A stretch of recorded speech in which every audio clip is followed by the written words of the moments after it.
नमस्कार। पूरी दुनिया इंतजार कर रही है रविवार को उस सुपर हिट मुकाबले का, चूंकि पूरी दुनिया के लिए हम ये कह सकते हैं कि कहीं ना कहीं एक सबसे बड़ा रिकॉर्ड बनाने वाला होगा व्यूअरशिप के माध्यम से, क्योंकि ये सबसे बड़े मुकाबले में टीम इंडिया तो पहुंच चुकी है। टीम इंडिया तीसरी बार वर्ल्ड कप चैंपियनशिप बनने का यहां पर स्क्रिप्ट लिखने वाली है।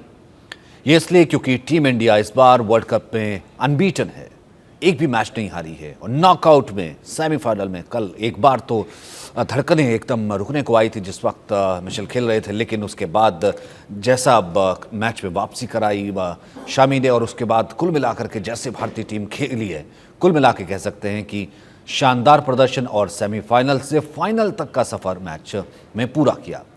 10 मैच जीत लिए, पूरी टीम ने हर क्षेत्र में जबरदस्त प्रदर्शन किया है। फाइनल में हमारा मुकाबला दक्षिण अफ्रीका से हो या फिर ऑस्ट्रेलिया से, कुछ ही देर में इसका फैसला हो जाएगा, क्योंकि इस वक्त दक्षिण अफ्रीका खेल रहा है। ऑस्ट्रेलिया को वो कितना टारगेट देता है इससे पता लगेगा और फिर उसके बाद देखना होगा कि दक्षिण अफ्रीका या ऑस्ट्रेलिया। तो आज ये दूसरा सेमीफाइनल है। ऑस्ट्रेलिया की बल्लेबाजी में धार दिखी है। टीम इंडिया की नज़र हर समीकरण, हर रणनीति पर है। तो अहमदाबाद में क्या होगा, हमारे सुपर 11 की स्ट्रेंथ क्या होगी, पहले अगर टॉस जीते पहले बल्लेबाजी करते हैं तो उसके बाद स्कोर कितना जो है हमारे को कंफर्ट जोन में होगा। अगर यहाँ पर पहले गेंदबाजी करने के लिए अगर हम जाते हैं तो फिर अगर हम चेज़ करते हैं तो चेज़ करके भी अभी हम जीते हैं, तो ऑस्ट्रेलियन गेंदबाजों के खिलाफ चेज़ कैसी रहेगी इसका भी हम जिक्र करेंगे। तो कुल मिलाकर के ये तमाम पहलू रहेंगे, लेकिन सबसे पहले जो अभी मैच चल रहा है उसका जिक्र कर लेते हैं। तो फिलहाल अभी जो मैच चल रहा है उसका जिक्र कर लेते हैं। मनोज जोशी हमारे साथ स्पोर्ट्स एडिटर हैं, रोहित पुनेठा हमारे साथ हैं न्यूज़ रूम से, अनिल ठाकुर हमारे साथ न्यूज़ रूम से हैं। लेकिन सबसे पहले मैं आपको बता रहा हूं कि इस वक्त जो मैच चल रहा है उस मैच में 218 तक पहुंच चुकी है दक्षिण अफ्रीका की स्थिति एक वक्त बहुत ख़राब थी, 24 पे वो 4 थी, लेकिन फिलहाल दक्षिण अफ्रीका 24 से 4 से उभर कर 218 तक पहुंच चुकी है। अब यहाँ पर लग रहा है कि कहीं ना कहीं अगर स्कोर ठहरता भी है, जो कि ओवरऑल टारगेट की अगर मैं बात करूँ, मुझे नहीं लगता कि 47वां ओवर चल रहा है। मनोज जी आपसे शुरू करता हूँ। देखिए, इस समय साउथ अफ्रीका की हालत बहुत नाजुक है और हम तो ये मानकर चल रहे थे कि कम से कम फाइनल मुकाबला जो है भारतीय दृष्टिकोण से इस मैच का महत्व इतना ही है। माफ कीजिएगा क्योंकि मुझे लगा 218 है, 196 है ये। 196 है जी। हाँ जी, मैं बिल्कुल इसी पर ही आ रहा था। अभी 200 रन भी नहीं बने हैं, 47वां ओवर चल रहा है। वो तो भला और डेविड मिलर का जिन्होंने इस स्कोर तक टीम को पहुंचा दिया, नहीं तो यहाँ इसकी हालत जो है और भी ज़्यादा पतली होने वाली थी। लेकिन अब यहाँ क्योंकि ऑस्ट्रेलिया बहुत मजबूत स्थिति में है, उसका पेशेवर रुख दिखाई देने लगा है। लगातार 7 मुकाबले उसने जीत लिए हैं, 8वें मुकाबले की उसकी तैयारी है। हम बेशक कितना भी विजयदशमी मनाएं, कितना भी हम दिवाली की तैयारी करें, लेकिन हमें सबसे बड़ी बाधा को अभी पार करना होगा। फाइनल मुकाबले में जो संभावित विजेता लग रही है इस समय ऑस्ट्रेलिया, तो ऑस्ट्रेलिया की वाकई चिंता करना बहुत स्वाभाविक है। बेशक हमने उनको 200 रन के अंदर समेट दिया हो, बेशक उनकी टीम हमारे सामने कहीं नहीं ठहर पाई, ताश के पत्तों की तरह बिखर गई और गेंदबाजी पर हमने जिस तरह से प्रहार किए वो काबिले तारीफ थे। लेकिन फाइनल एक अलग माइंडसेट से खेला जाता है और इस तरह से इसी माइंडसेट से खेलते हुए ऑस्ट्रेलिया 5 बार चैंपियन भी बन चुका है। आपने ये मान लिया कि ऑस्ट्रेलिया ही आ रही है बगैर खेले? देखिए, मुझे लग रहा है क्योंकि जिस तरह से आज साउथ अफ्रीका की बल्लेबाजी रही है। आप तो एक्सपर्ट है, कहते हैं कि अंतिम गेंद जब तक नहीं पड़ जाती फैसला होता नहीं होता नहीं है, बिल्कुल इसमें कोई दो राय नहीं है। आपकी बात बिल्कुल वजह फरमाया आपने।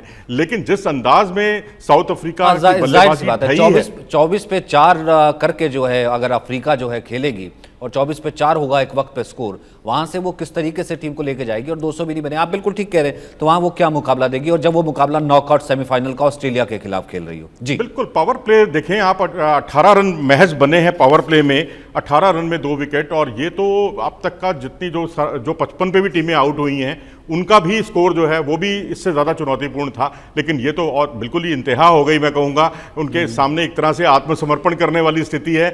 बस एक डेविड मिलर जो है जिन्होंने थोड़ा बहुत उम्मीदें अभी कायम रखी हैं। और वैसे तो खैर क्रिकेट में आपने बिल्कुल सही कहा, कुछ भी हो सकता है। लेकिन ऑस्ट्रेलिया की टीम जिस अंदाज में खेली है, जो उसका पेशेवरपन खासकर नॉकआउट मुकाबलों में देखने को मिलता है, वो अपने आप में काबिल तारीफ है। तो मैं समझता हूँ कि ऑस्ट्रेलिया अगर संभावित हमारे सामने आती है, हमारी राइवल बनती है, तो निश्चित तौर पर मुझे लगता है कि एक टफ फाइट हो सकती है। लेकिन हमारी जो बल्लेबाजी है इस वक्त बहुत अच्छी फॉर्म में है, बहुत अच्छी लय में है, और मुझे नहीं लगता कि वहाँ पर एडम जैम्पा से लेकर जिस तरह से आज उनकी धुनाई भी हुई है, और इसी बीच सेंचुरी पूरी होगी डेविड मिलर की। मतलब ठीक है, मतलब आज नहीं चल पाई, लेकिन आप यूं देखिए, अब बिखर गई, लेकिन डेविड मिलर खड़े हुए हैं सर, 101 रन पर नाबाद है। मिलर शानदार खिलाड़ी हैं, लेकिन तारीफ करनी होगी जैसे वो खड़े रहे। बहुत स्कोर नहीं है, लेकिन डेविड मिलर ना होते तब तो कुछ ये टोटल कुछ है ही नहीं। बिल्कुल कुछ नहीं था टीम में। और मैं तो यही कहूँगा कि एक टीम में अगर आप बहुत सारे पावर हिटर रख लेते हैं तो भी बेस बनना बहुत जरूरी है टीम का। जब बेस नहीं बनता, शुरुआती विकेट गिर जाते हैं, तो उस वक्त यही स्थिति होती है पावर हिटर्स के लिए। अच्छा, वो डेविड मिलर इस वक्त आउट भी हो गए। चलिए, आउट हो गए हैं, बहुत ज़्यादा फर्क पड़ने वाला है नहीं है, क्योंकि लक्ष्य बहुत ही कम है। और मुझे नहीं लगता कि यहाँ फ्लड लाइट्स में, बेशक ठीक है, रबाडा होंगे, कोइजी होंगे और मार्को जेनसन होंगे, शुरुआती ओवरों में ज़रूर वो कुछ कहर बरपा सकते हैं। जितने आप विकेट चटका सकते हैं, मैच को रोमांचक बनाइए। यदि विकेट नहीं गिरते हैं 10 ओवर में या एक आधी विकेट गिरता है, तो फिर समझिए मैच ऑस्ट्रेलिया की मुट्ठी में है। सर 200 अकेले बात वही है ना, सोशल मीडिया पे पता है क्या चल रहा है, 200 अकेले मैक्सवेल बना गया था, यहाँ 200 ही बना पाए अभी तक। देखिए, ये क्रिकेट का दस्तूर है, क्रिकेट में ऐसा चलता है। और क्योंकि जो मैक्सवेल ने रन बनाए हैं वो ऑल टाइम ग्रेट इनिंग है अब तक के, जब से वनडे क्रिकेट की शुरुआत हुई है। मुझे नहीं लगता कि इस तरह की पारी कोई नंबर 6 पर खेल सकता है, क्योंकि नंबर 6 का बल्लेबाज अगर सेंचुरी बना ले वही काफ़ी होता है। लेकिन इस नंबर 6 के खिलाड़ी ने तो डबल सेंचुरी बनाई है, और वो भी ऐसे समय में जबकि दूसरे छोर पर नियमित अंतराल से विकेट गिर रहे थे और 91 रन पर 7 विकेट थे। ये एक फियर फैक्टर भारत के लिए भी है।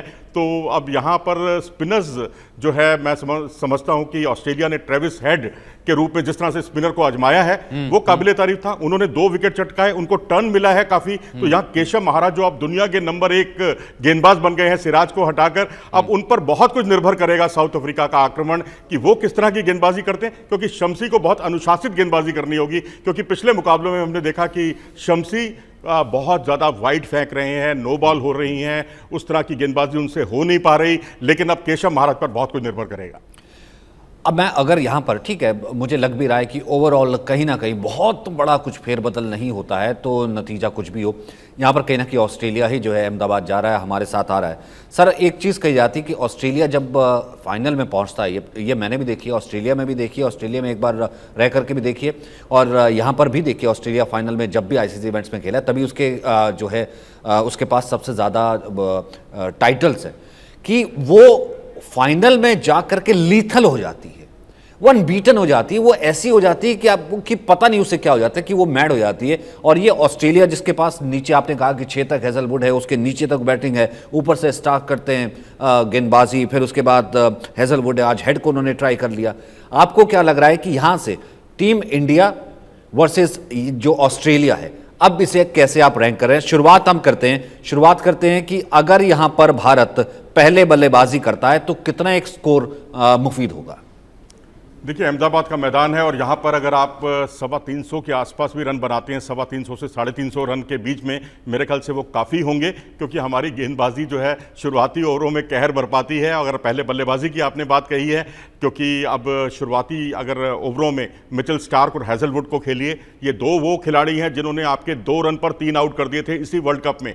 और वो ये वही मिचेल स्टार्क हैं जिन्होंने पिछले दिनों विशाखापत्तनम में, जब हमने इनसे सीरीज़ खेली थी बॉर्डर गावस्कर ट्रॉफी तुरंत बाद जो सीरीज हुई थी वनडे की, वहां पर विशाखापत्तनम में 5 विकेट इन्होंने चटकाए थे। और वहां भी जो टॉप विकेट, 4 टॉप विकेट इन्होंने आउट किए थे। तो बॉलिंग में डेप्थ है, इसमें कोई दो राय नहीं। लेकिन फिर भी मैं समझता हूं हमें 325 के आसपास का स्कोर तो कम से कम बनाना होगा, स्थितियां चाहे कैसी भी हों। और कल जिस तरीके से बल्लेबाजी चली है, हमारे साथ अनिल भी जुड़ गए। अनिल, हम बात कर रहे हैं कि पहले यहाँ पर अगर बल्लेबाजी करता है तो क्या स्कोर जो टोटल होगा। हालांकि कल तो 398 ने हमारे को एक बार डरा दिया था, लेकिन बड़ा मैदान है, कल वानखेड़े छोटा मैदान था, थोड़ी कंडीशन डिफरेंट थी। हालांकि गर्मी यहाँ पर भी होती है, लेकिन इस वक्त ठंडी का और ड्यू का असर अहमदाबाद में आ गया है। लेकिन क्या सेफ टारगेट होगा अगर यहाँ पर पहले बल्लेबाजी करती है टीम इंडिया फाइनल में? बिल्कुल सचिन, देखिए जिस तरह से मनोज जोशी जी बात कर रहे थे कि अगर 300 प्लस का स्कोर अगर टीम इंडिया पहले बल्लेबाजी करती है तो 300 प्लस का जो स्कोर है वो मुझे लगता है सेफ होगा। इससे पहले अफगानिस्तान और साउथ अफ्रीका का लास्ट मैच इस ग्राउंड पर हुआ है, तो साउथ अफ्रीका ने 244 रन बनाए थे और माफ़ कीजिए, अफगानिस्तान ने 244 बनाए थे और साउथ अफ्रीका ने आसानी से उस मैच को जीत लिया था। लेकिन टीम इंडिया का जो ट्रैक रिकॉर्ड है इस विश्व कप में, अगर आप बात करें पहले बल्लेबाजी करते हुए उन्होंने अच्छा खासा स्कोर किया है और मुझे लगता है कि 320-330 का स्कोर अगर पहले बल्लेबाजी करती है भारतीय टीम तो बनाने में कामयाब रहेगी। हालांकि अगर गेंदबाजी टीम इंडिया करती है तो सामने वाली टीम है उसको 300 से पहले रोकना ज़रूर होगा। लेकिन मनोज जी, जैसे चल रही है बल्लेबाजी, कल हमने देखा जैसे शुभमन को रोहित ने वापस बुलाया, क्रैम्प था, शुभमन खेलना चाहता था, शुभमन सेंचुरी वहाँ पूरी करना चाहता था, लेकिन अब क्रैम्प के बाद बुला लिया। ठीक है, रोहित भी मेरे साथ जुड़ गए, क्रैम्प के बाद बुला लिया अब शुभमन को वापस कि नहीं भैया तू आजा, फाइनल में तेरे को खेलना पड़ेगा। उस वक्त रोहित जान रहे थे कि भैया बहुत अहम खिलाड़ी, इसकी ज़रूरत पड़ेगी, भैया रोहित से शुरुआत करेंगे, साथ ही साथ शुभमन है, रोहित की बड़ी पारी ड्यू है, लेकिन रोहित बहुत शानदार क्रिकेट खेल करके एक अपना छोटा टोटल होकर के, लेकिन बोर्ड पर जो है 90-80, 90-100 रन जो है बना करके चले जा रहे हैं कि हम 300-325 की बात कर रहे हैं। मनोज जी आपसे कमेंट, फिर उसके बाद मैं रोहित के पास जाऊँगा। लेकिन जिस तरीके की एक हम ये कह रहे हैं कि हम ले रहे हैं 400-425 का, हम क्या ड्रीम ले सकते हैं? क्या ये ज़्यादा होगा? देखिए, ग्राउंड की कंडीशंस पर बहुत ज़्यादा निर्भर करता है। अब ये मुंबई का मैदान नहीं है, अहमदाबाद का मैदान है, बड़ा ग्राउंड है और सामने ऑस्ट्रेलिया है। 325 रन क्योंकि फ्लड लाइट्स में बनाना बहुत मुश्किल होता है, इसलिए मैंने 325 का बड़ा सेफ स्कोर बताया है आपको। यही अगर कहीं और जगह होता, अब या लखनऊ में होता, तो शायद आप 325 भी नहीं बल्कि 300 रन की ही उम्मीद करते, क्योंकि यहाँ पर साउथ अफ्रीका ने भी एक मौके पर जो है जब साउथ अफ्रीका ने जब हराया था ऑस्ट्रेलिया को तो 311 रन वो बना पाई थी, उसके बाद उसने बहुत सहजता से मैच जीता था। तो ग्राउंड डायमेंशन और ग्राउंड की कंडीशंस ये बहुत ज़्यादा मायने रखती है और मुझे लगता है कि यहाँ पर आप अगर 325 का रन, 320 रन, 325 रन बनाते हैं तो फिर आपकी बॉलिंग मुकम्मल है, शमी आपके पूरे निखार पर है। आपने बल्लेबाजी की बात की तो निश्चित तौर पर मैं कहूँगा रोहित शर्मा इस वक्त उतने हाईलाइट नहीं हो पाए जितने कि विराट कोहली या श्रेयस अय्यर। अच्छा, चलिए, स्पोर्ट्स मिनिस्टर जो कि कहते हुए कि कितनी बढ़िया और कंसिस्टेंट रही है टीम इंडिया और उसी की तारीफ करते हैं, तभी वो फाइनल में पहुंची है। रोहित, लेकिन आपने बड़ी जल्दी डिसाइड कर लिया कि आगे ऑस्ट्रेलिया, भैया कोई मुकाबला तो होने देते? देखिए, अभी मुकाबला मुझे लगता है कि अभी बचा हुआ है सचिन। हालांकि जब मैच शुरू हुआ था ये ऑस्ट्रेलिया और साउथ अफ्रीका का, तब जिस तरीके की बॉलिंग ऑस्ट्रेलिया ने की अगेंस्ट साउथ अफ्रीका और जिस तरह की खराब बैटिंग साउथ अफ्रीका ने की, ये इस वर्ल्ड कप की सबसे खराब परफॉर्मेंस रही इनिशियली साउथ अफ्रीका की। जब हमने देखा कि इनिशियल 10 ओवर में सिर्फ 18 रन स्कोर कर पाई थी साउथ अफ्रीका की टीम और इस दौरान फटाफट रेगुलर इंटरवल्स पर उनके विकेट गिर रहे थे। एक वक्त ऐसी सिचुएशन आ गई थी कि 4 विकेट 24 रनों पर गिर गए थे, लेकिन कहीं से थोड़ा सा पारी को बिल्डअप किया क्लासन और मिलर ने। क्लासन 47 रन बनाकर आउट हुए, लेकिन मिलर ने अपनी सेंचुरी पूरी की और एक ऐसे स्कोर तक पहुंचा दिया है जहां से मुझे लगता है कि हमको इस मैच के नतीजे का थोड़ा सा वेट करना चाहिए, क्योंकि ईडन गार्डन का ये मैदान है और ईडन गार्डन में जो एक एवरेज स्कोर है वो 240 है और अभी 210 के आसपास साउथ अफ्रीका की टीम पहुंच चुकी है। तो ये एक फाइटिंग टोटल जरूर है और एक जहां तक मैं अटैक की बात करूं, एक अच्छा बॉलिंग अटैक है साउथ अफ्रीका के पास। फिर चाहे जैसे हम देख रहे हैं कि स्पिन बड़ा काम कर रही है यहाँ पर, तो उनके पास केशव महाराज है जिन्होंने अगेंस्ट इंडिया आप देखिए कितनी अच्छी बॉलिंग की थी। 10 ओवर में सिर्फ 31 रन केशव महाराज ने खर्च किए थे। तबरेज शमसी है, हालांकि अभी तक बहुत ज्यादा चले रही है, लेकिन टर्न उनको मिल रहा है। जिस तरीके से स्पिनर्स को हमने देखा, ट्रेविस हेड ने 2 विकेट लिए थे आज, तो हमने देखा कि उनको टर्न मिल रहा है, लेकिन वो रेगुलर बॉलर नहीं है। शमसी रेगुलर बॉलर है, तो एक स्पिन का जो कॉम्बिनेशन है वो हो सकता है कि साउथ अफ्रीका के लिए वर्क करे। अभी तक की जो कंडीशंस हैं, मुझे लगता है कि ये 70% मैच ऑस्ट्रेलिया के फेवर में है, लेकिन 30% ये साउथ अफ्रीका के फेवर में भी है। तो इंडिया के साथ 19 तारीख को कौन भिड़ेगा, उसके लिए थोड़ा सा वेट हमको करना होगा। कि अभी कहते हैं ना कि अभी मैच बाकी है, अभी साउथ अफ्रीका की बॉलिंग बाकी है और हमने इसी वर्ल्ड कप में देखा है 2 स्कोरिंग मैचेस की हमने देखे हैं। इंडिया ने अगेंस्ट इंग्लैंड, आपको याद होगा कि एक लो स्कोरिंग को मैच था, लेकिन 2 स्कोरिंग मैच को इंडिया ने बचाया था और 100 रन से इंग्लैंड को हरा दिया था 229 रन बनाने के बावजूद भी। तो यहाँ पर भी उम्मीदें अभी जिंदा हैं साउथ अफ्रीका के लिए, क्योंकि 200 को क्रॉस कर लिया है। तो मुझे लगता है कि मैच के नतीजे तक रुकना चाहिए। South African bowling, south Africa के गेंदबाजों को मिरेकल करना होगा। अगर साउथ अफ्रीका को लेकर के जाना है फाइनल, तो साउथ अफ्रीका के गेंदबाजों को मिरेकल करना होगा अगर लेकर के जाना है, और ये टैग हटाना है कि भैया हम चोकर हैं, हम चोकर नहीं हैं, तो फाइनल खिलाना होगा। आज तक फाइनल खेले नहीं है। अच्छा रोहित, हम बात कर रहे हैं, कमेंट आपका ले लेते हैं, फिर अनिल के पास आऊँगा। हम बात कर रहे हैं यहाँ पर नरेंद्र मोदी स्टेडियम की। पहले करती है अगर हम बल्लेबाजी, तो बल्लेबाजी में स्ट्रेंथ हमारी लगातार हम देख रहे हैं कि रोहित कैसा खेल रहे हैं, रोहित के साथ गिल कैसा खेल रहे हैं, गिल को कैसे बुलाया क्रैम्प के लिए, उसके बाद आराम करवाया रोहित ने, उसके बाद कोहली कैसा खेल रहे हैं, कोहली शानदार खेल रहे हैं, हमने देखा कैसा श्रेयस अय्यर खेल रहे हैं। ये कहने की ज़रूरत नहीं है। सो हम ये कह रहे हैं कि सेफेस्ट बेट क्या है यहाँ पर? 350, 350, 350 कह रहे हैं मनोज जोशी, आपका आंकलन? देखिए, मुझे लगता है कि ये जाहिर तौर पर जो नरेंद्र मोदी स्टेडियम जो पिच है वो रनों से भरी हुई पिच है, और जो टीम पहले बल्लेबाजी करेगी मुझे लगता है कि कुछ अच्छा स्कोर खड़ा करेगी।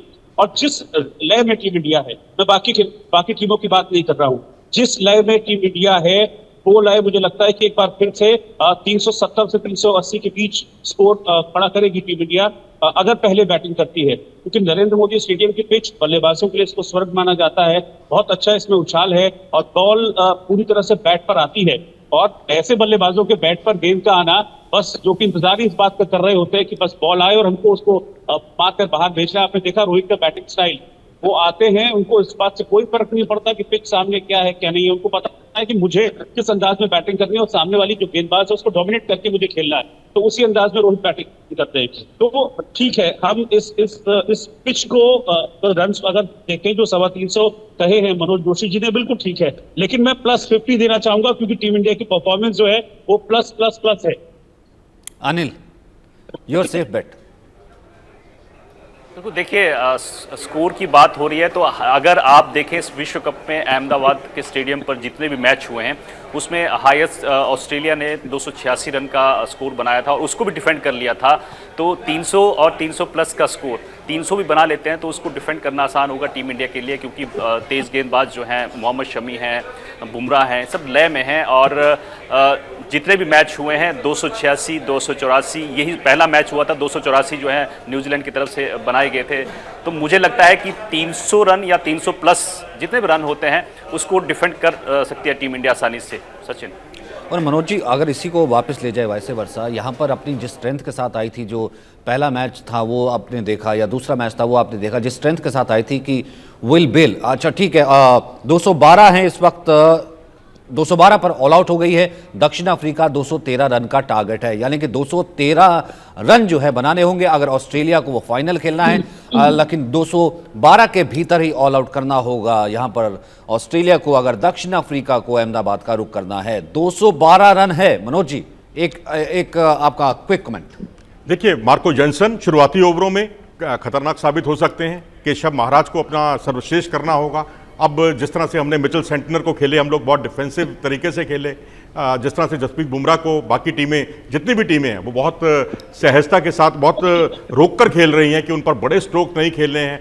तो वही कुछ रणनीति शायद केशव महाराज के खिलाफ भी ऑस्ट्रेलियन बनाए, और वैसे भी रणनीतिकार हैं वो, रणनीति बनाने में माहिर हैं वो।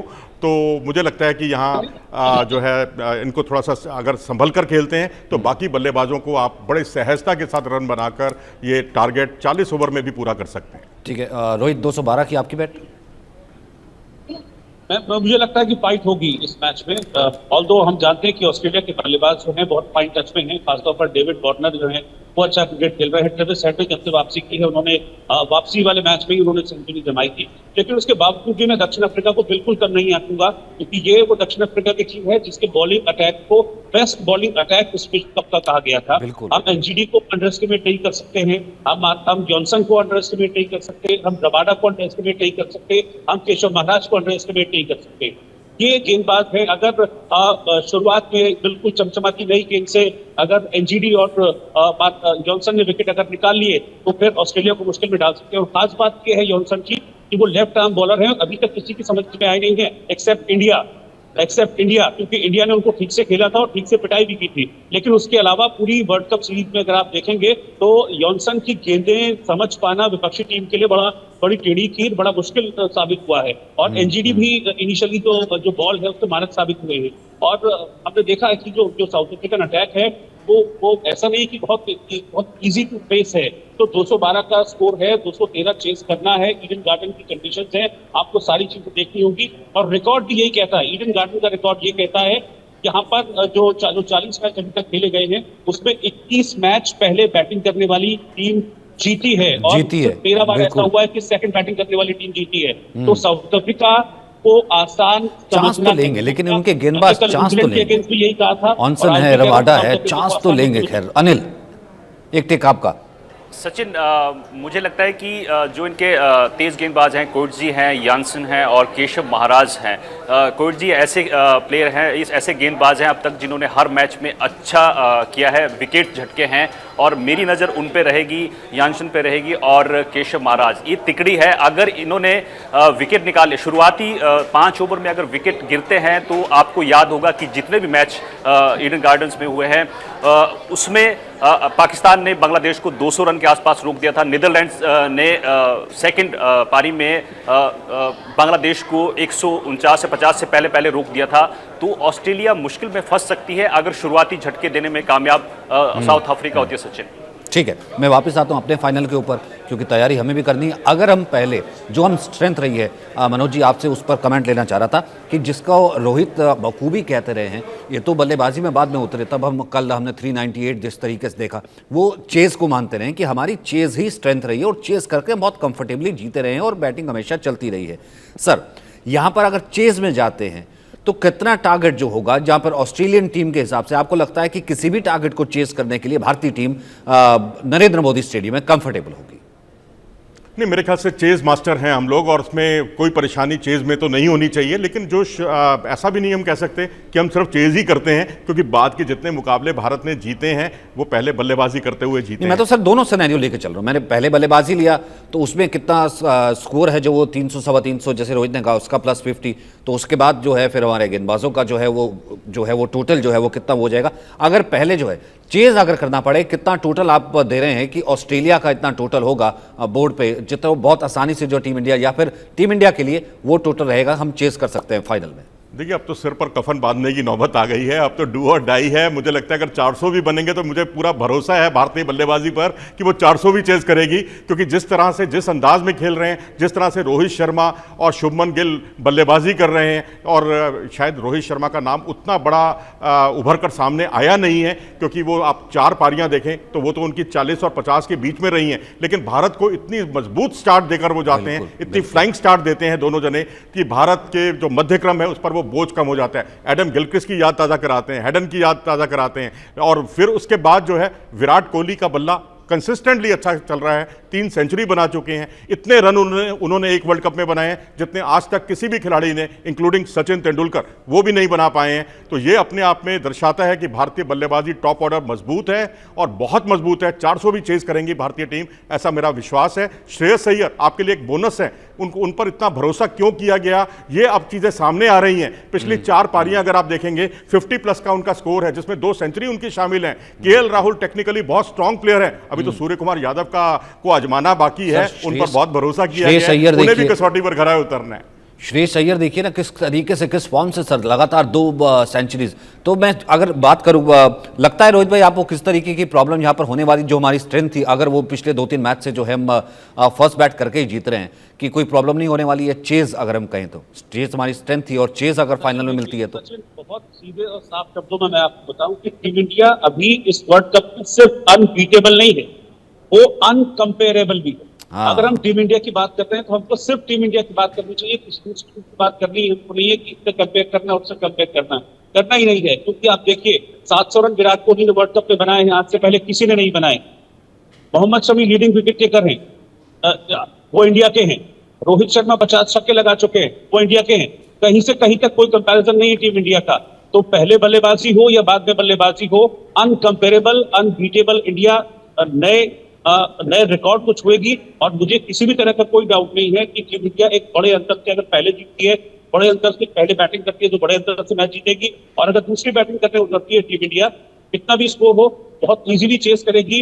आप शुरू से लेकर आखिर तक अगर आप देखेंगे तो हमारे बल्लेबाजी रिकॉर्ड भी बताते हैं आपको, चाहे वो ओपनिंग हमारी पार्टनरशिप हो, एक ओपनिंग स्टैंड जिस तरह का आईपीएल चाहिए होता है वो हमको मिलता है, फिर विराट कोहली आते हैं, फिर श्रेयस अय्यर आते हैं, फिर केएल राहुल आते हैं, फिर हमारे पास जडेजा आते हैं, और फिर हमारे जो जो जो जो बेंच स्ट्रेंथ मजबूत करने वाले जो हमारे गेंदबाज हैं वो ठीक ठाक बैटिंग कर लेते हैं। तो आपको किसी भी डिपार्टमेंट में कोई चिंता करने की जरूरत नहीं है। टीम इंडिया अनबीटेबल है, और ये वर्ल्ड कप का सफर जब खत्म होगा अनबीटेबल टीम इंडिया के हाथों में विश्व कप की ट्रॉफी होने वाली। तो हमने ये भी सुना है कि आप टीम इंडिया के हित में, टीम इंडिया के जिसे कहते हैं कि उनके फेवर में या उनके भाग्य के लिए इस देश के लिए, देश के सामने ऐलान कर चुके हैं भैया अपने ऑफ के तिलांजलि का। बिल्कुल देखा, हम भी उस मोमेंट को एंजॉय करना चाहते हैं सचिन। हम इस मैच को हम घर पे बैठ के देखेंगे, इससे अच्छा यहाँ न्यूज रूम में बैठकर एंजॉय करते हुए देखेंगे। एक एक बॉल का जो रोमांच होगा इस वर्ल्ड कप का, आप सोचिए ना 2011 के बाद अब मौका मिल रहा है जब हम देख रहे हैं कि टीम इंडिया किस तरीके से एक बहुत शानदार परफॉर्म कर रही है। और सबको, मुझे नहीं सबको, आप भी हैं, मनोज जी भी हैं, अनिल भी हैं, एक एक फैन को भरोसा है कि इस बार टीम इंडिया जिस फॉर्म में है, ये फॉर्म वही फॉर्म है जो हमको विश्व कप दिलाएगी।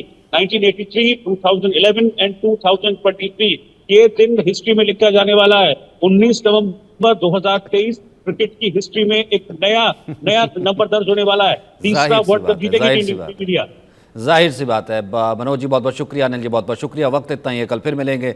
रोहित बहुत बहुत शुक्रिया, क्योंकि यहाँ पर 19 तारीख को क्या इतिहास रचा जाएगा, यहाँ हर भारतीय ही कह रहा है कि हाँ कप हमारा है। और 19 तारीख को देखिएगा, क्योंकि ये टीम यहाँ पर अनबीटेबल नहीं है, अनकंपैरेबल भी है। इस टीम का मुकाबला ही नहीं है दुनिया की सब टीमों से। अगर यहाँ ऑस्ट्रेलिया भी पहुँचता है तो ऑस्ट्रेलिया भी वो टीम है जिसे हम लीग में अच्छे खासे मार्जिन से, अच्छे खासे तरीके से हरा चुके हैं।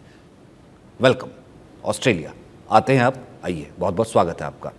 फिलहाल इतना ही, नमस्कार।